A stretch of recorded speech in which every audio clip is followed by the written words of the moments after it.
More and more of our neighbors are struggling with the trauma of COVID-19 and the stress of everyday tasks. Life is hard. It's harder on drugs. On average, 130 people die every day from opioid overdose. Addiction is a common and treatable disease and affects people of all ages and all walks of life.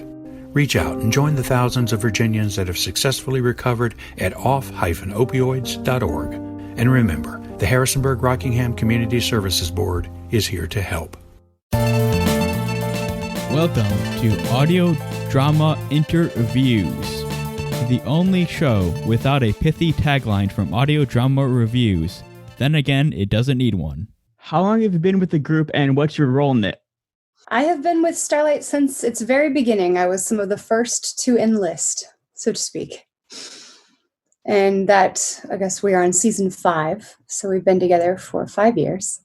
And originally I was brought in to do multiple voices on many characters. I originated the role of Mary Wench Wendy and Bernie of the Mob Daughters. And then as different serials evolved, I took on more characters. I think they rely on me for a lot of dialect work and chameleon kind of rapid shifting kind of work. And then as the show progressed, I created the character Missy O'Danaher, who is one of the stock characters that hosts the show or helps to host the show, and I began to sing a great deal more. Now, 4 seasons in, I began writing. I am now author of the serial Truth Kittens, and I co-write songs both for Truth Kittens and for some of our host segments. I collaborate a lot with Sam Locke, who plays Eugene Boozler. So now I'm part of the writing team, part of the ensemble. We're a very democratic, governed by consensus kind of group. So I'd say I feel like I'm just part of the show. Any fun behind the scenes stories or bloopers that happen on or off stage? Oh my gosh, they happen every single month. What should I say? Whether it's moments that go wrong in the live performance, or, you know, somebody just decides to go off on a political rant in the middle of rehearsal and then someone remembers, oh, that's right, this is being recorded. And sometimes we say, you know what, that's going to be just for our Patreon followers. Only if you get to pay extra do you get to hear that kind of thing. So I don't want to out anyone for their particular political foibles or ideas. But, oh man, I would just say we have a ton of fun together as a group.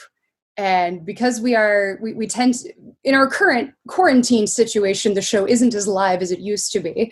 But until this moment, because we do a live show and we just record the live show, we have incredible audience interaction. Oh, here, I'll tell you one little story. There was a serial in which we were waiting for the audience. It was built into the script that the audience would respond to something. And we do the show on both Tuesday and on Friday. Tuesday is considered a preview crowd. Friday is the show spectacular, as it were.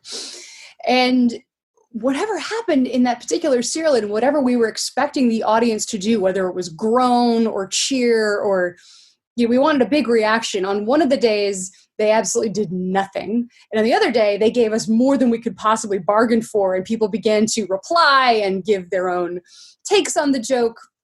And in neither case did we know how to react because they were both throwing us, and we all began to get the giggles, etc. So there's one little blooper, I suppose, because it took us quite a while to get back on track in either case. So next question, what's your thought on the new system of doing a performance in front of a screen rather than a crowd? How is it similar or different? Well, we always aim for a podcast audience. And so while we love our live show and we love to do it live in front of our beloved audiences, we are always making sure that that show is good for earbuds only. We want the show to be just as fun if you're listening to it on the podcast on your morning or your evening commute. And of course, those commutes are no longer happening for many people, but we want it to be an audio spectacular, right? I'm clearly excited about that word today. So in terms of what we are writing, it's not terribly different. We're doing less mouth Foley because, again, that's a very fun live thing to do into a microphone. Right now, we're either decreasing sound effects or we're actually going into banks of stock sound effects and adding them electronically. So it sounds a little bit more like, you know, any fictional podcast or audio drama. But in terms of we haven't revived any of our serials yet for this new quarantine show. We're sticking with pretty short form material. We're doing a lot of what we call shorties. We're doing bits from our stock or studio characters, Burlington Showtime, Devon Showtime, Intern, Missy O'Danaher, etc., and talking about how they are dealing with quarantine or how they're dealing with each other or just various misadventures that they're having in this current time. So content is changing a little bit. The tone of the show has not changed. We're still doing some music. We're still trying to make it as funny as possible. We're always trying to be relatively current. We often try to comment on our times. So obviously we're having some pieces that involve quarantine or our current pandemic in mind, but we don't want to obsess about that either. So we're still trying to keep things with perspective, with some rueful humor. I'd probably say we actually have fewer people getting killed now. There are sometimes some very, very dark twists and turns of our shorties and our serials. And I think since we started the quarantine show, I don't know if we've killed anybody off. So maybe that's good. Does that answer your question? Yeah, sure. It's fine. Let's talk about the acting and running aspect of this a little bit. What happens when an actor or actress takes their character off script, so to speak? How much of a character comes from the writer versus the performer? Oh, well, in the first part of your question, what happens when an actor takes a character off script? Do you mean what happens when they improvise? Yeah, improvise, exactly, yeah. Sure. Well, we do it a lot. And there's always a little bit of tension between performers and writers on whether or not writers think that the performers made exactly the right choice. Some characters we've created ourselves, right? I've created Missy O'Danaher, Ansel created Burlington Showtime, Ellen DeSitter created Intern.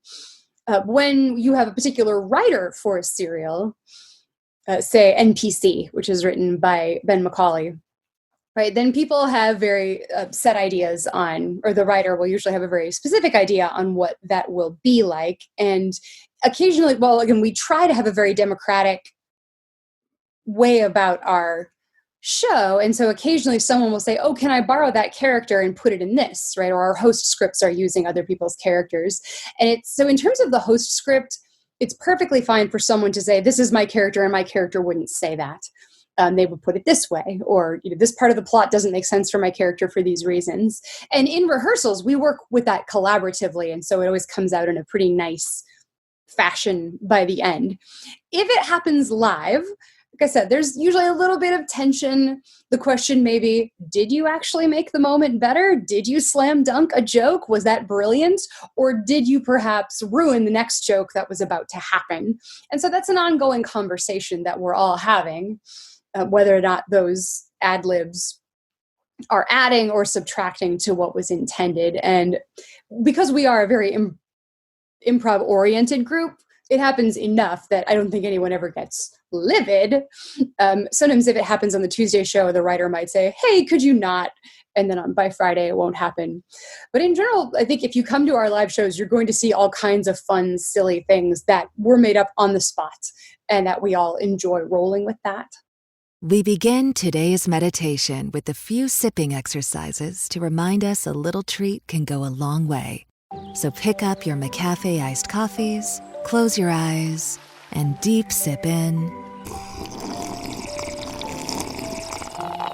And deep satisfaction out.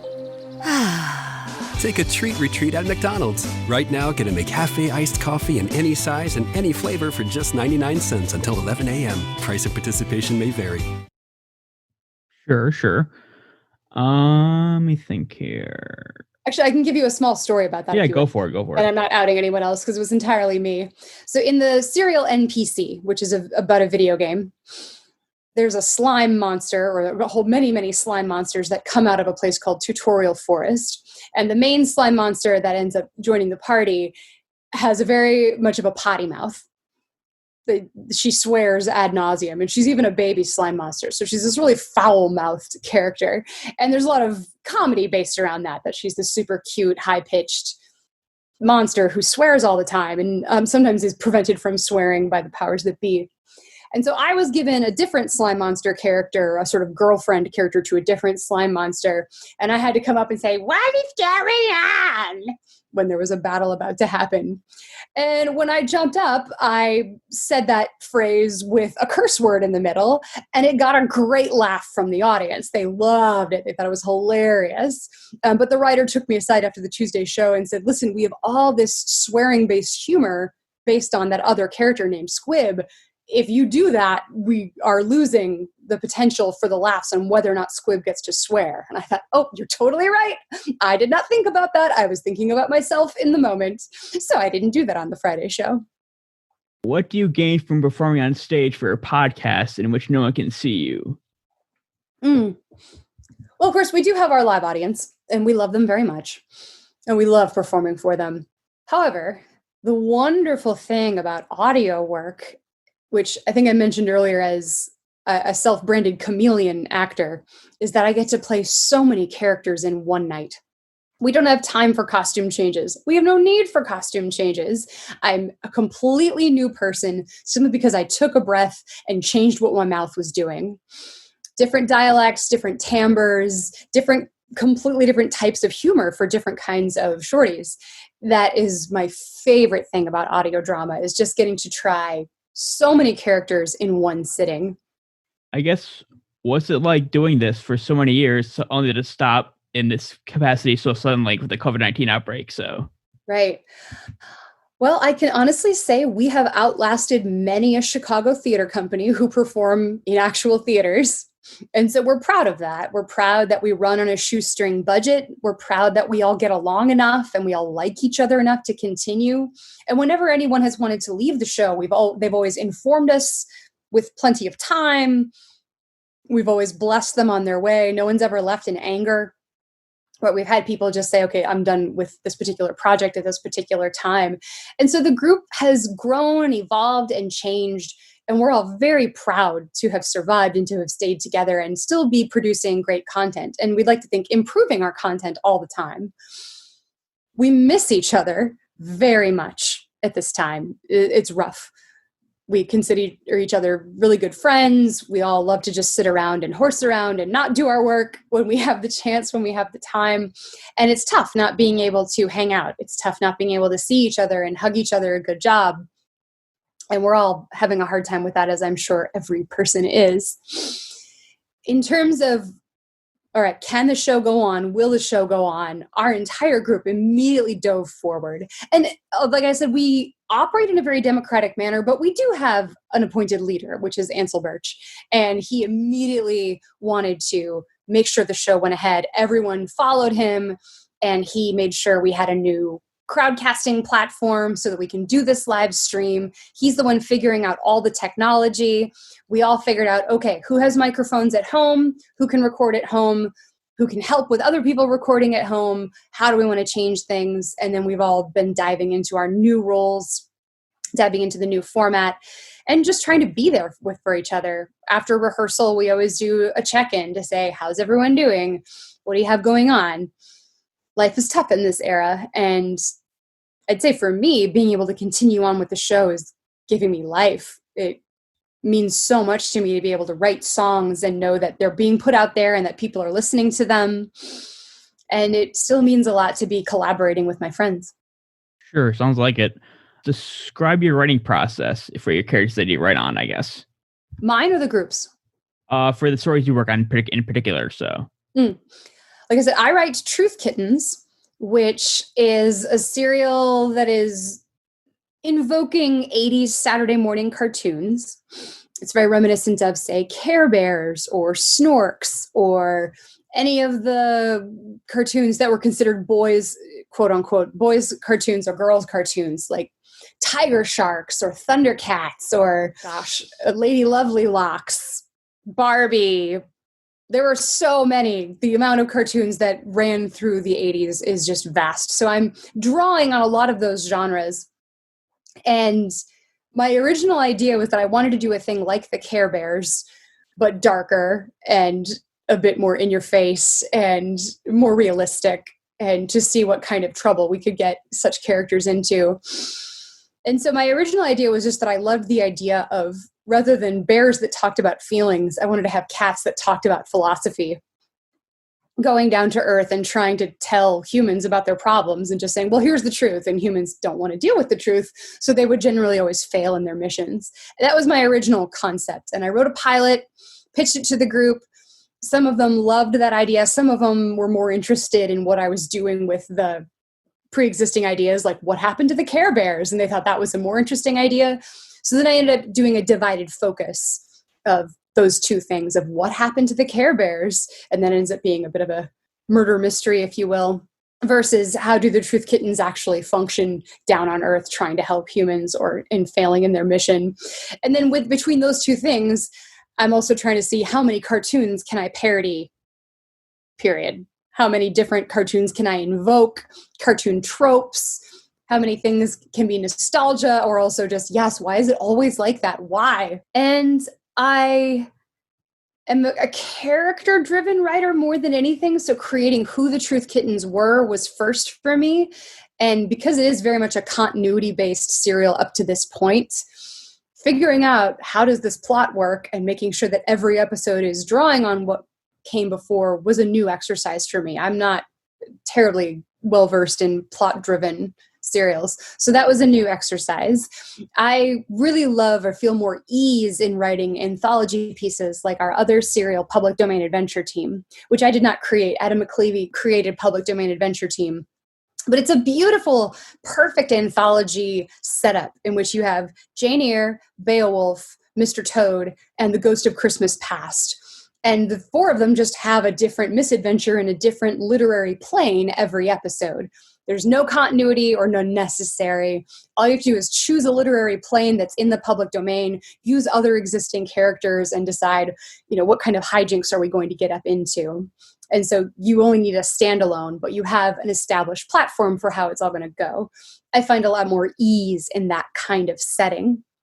I hate to ask this question, but any bad blood or conflict between members past or present of the team? There's always tension because we all have creative visions and they clash sometime. That is absolutely something one must accept and deal with as part of the artistic process. And so of course that can be difficult. And if you let me talk about our actual writing process as a group a little bit, that might give you more. We have planned out the season well in advance. So, of course, everything's being interrupted right now by quarantine. But in terms of what serials are we going to have every month, who is in charge of those serials, who's going to write the host script, how many shorties do we need, that gets planned before the season begins. We all would love to think that we're ahead of the process with writing, but most of the time, we write our first drafts within the first 2 weeks of a month. And then within the last 2 weeks of the month, we have 2 rehearsals. In those rehearsals, we're supposed to do a read-through of everything, give feedback to the writers. The writers, who are also the directors of the pieces, can also give feedback to the actors on how they want them to do things differently. And they revise the scripts before the second rehearsal. Second rehearsal, we do it all again, and the writers should have a little bit of time left to do one more revision before the final show. So this means that the final show sometimes has a few words that have never been seen before. And if somebody wasn't quite on top of their game and didn't have their drafts ready, it'll be fresher and fresher, right? Which, of course, is a risk in front of a live audience. All of our actors are pros. We're all very good at cold reads, but of course, everything gets better with practice. And we're all writing on top of our general lives. So this is not a show that's sustaining anyone financially. So we all have I can't say we all have full-time jobs, but we all have full-time lives. And we all work in various other capacities. So the amount of writing, the amount of original content that we are producing every single month is a lot. It's a lot of pressure. Not every deadline gets met. So that means we're often a little bit behind in schedule. And again, because we're giving writers feedback in rehearsal, they don't always agree. The way I like to think of feedback is one might have large problems, which would be structural and require a lot of attention. And then one has small problems, which can be fixed with a quick line or just a word change, right? So it's like needs a little facelift or needs a little forklift. And obviously, if somebody disagrees about somebody on a structural level, I don't like where you're going with this, or this plot doesn't make sense, or those kinds of larger structural things, those need to be pointed out sooner and discussed rather than later, because writers need time to adjust things. And believe me, the writers, we all appreciate each other's feedback, and we do make adjustments based on what we're hearing. We're also very careful to make sure that we're not offending people.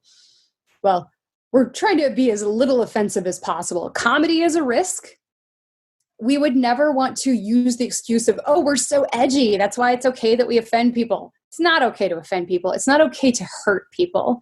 And so we are, as a company, always trying to make sure that we punch up, not down. Whatever we're making fun of, we try to make sure that we know it very, very well. We try to think of ourselves as comedy of the informed. If I'm going to lampoon something, it should be something I know very well and I consider part of me. I'm not going to lampoon something that's foreign to me, because that's just comedy of the uninformed. So in that way, we're all working together to make it the best that we can be. It never feels good to be told you have to change this, whether it's for, being politically correct, or whether it's just because the joke didn't land, or whether it's because, well, it doesn't make sense, or it's not clear to the audience. Those are never fun things to hear, but we have lasted this long together. And so I think we have a great deal of trust in each other and a belief that we are stronger together and smarter together. We have a better understanding of more audiences as a group than any one person would alone.